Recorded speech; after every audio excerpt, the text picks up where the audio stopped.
dito guys, payman tayo. Tapos may kasama tayong Immortal na 400 star at Immortal na 333 star. First game, mag-hellcard sana ako. Ang kaso, nakuha ng kalaban. Kaya, nagkarina na lang ako kasi ito yung pinaka-contra kay hellcard. At tandaan nyo pala yung mga pangalan ng kalaban. Kasi mamaya, sila ulit ang mga kalaban namin. May Immortal din sa kalaban, pero hindi ko alam kung sino. Tumagal na yung laban ng 8 minutes. Pero ngayon ay 4 minutes na. Kaya, 4 minutes na lang natitira.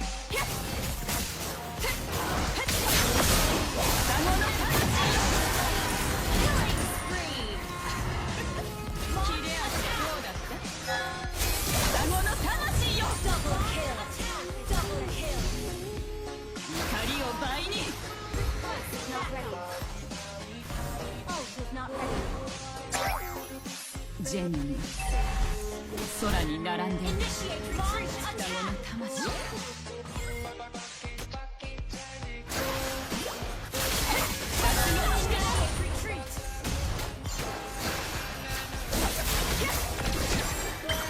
子の魂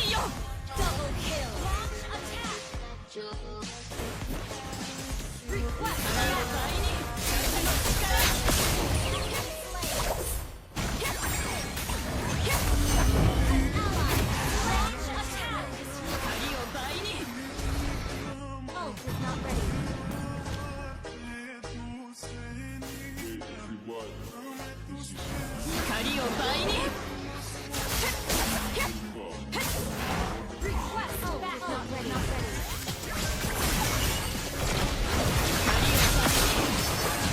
ジェミニの裁き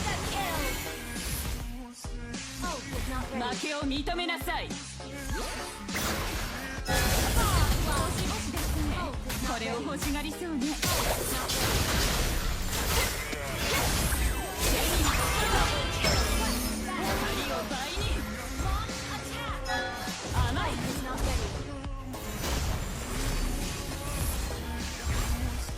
光を倍に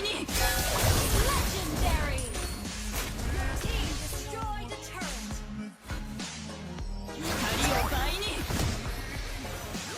ジェミニの裁き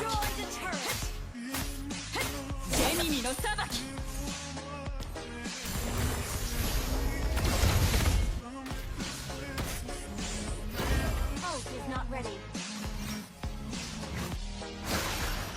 この姉妹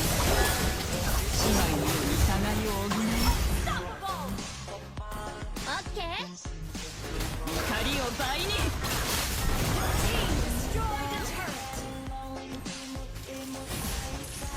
光を倍に愚かね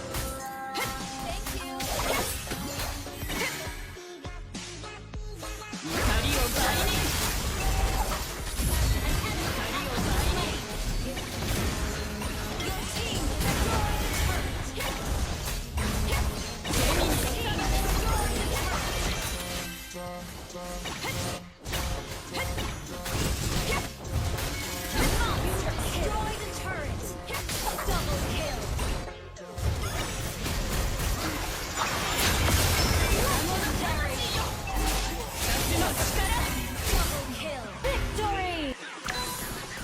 Second game na open na dito sa hellcard. Tapos nagulat ako, sila ulit ang kalaban. Pero wala lang yung Claude. Ang pumalit sa kanya itong si Kaja. Pag start ng game, nag-chat dito yung kalaban ng RM. Na ang meaning ay rematch. Wala pang isang minuto, nakuha agad dito ng kalaban ang first blood.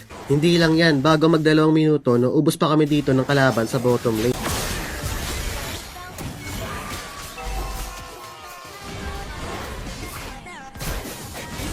First turtle, binigyan na namin sa kalaban. Pero yung mga kalaban nag-aasim kasi nga lamang sila.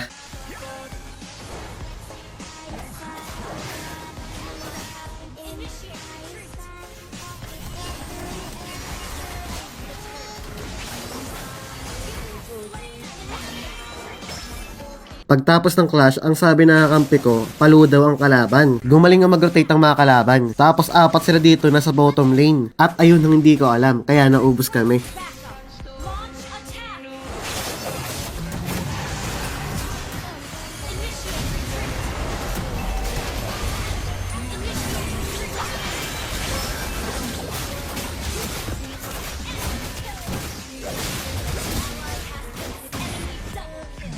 Second spawn ng turtle, nag-aabang na agad sila dito. Talagang ayaw kami papwestuhin, lalo na wala kaming front na tank.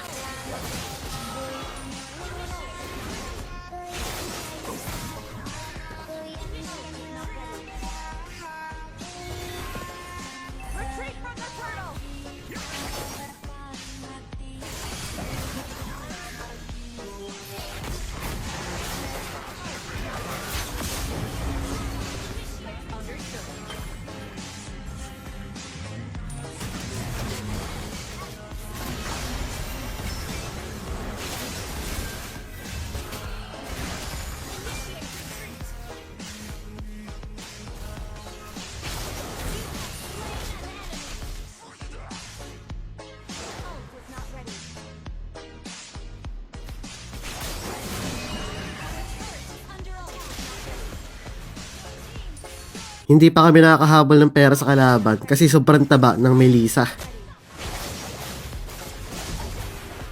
Nahihirapan din kami mag-rotate kasi ang sipag mag-rotate ng kalaban. Lalo na wala kaming front tapos may Kaja pa sila. Pero sa time na to medyo kinakaya na namin.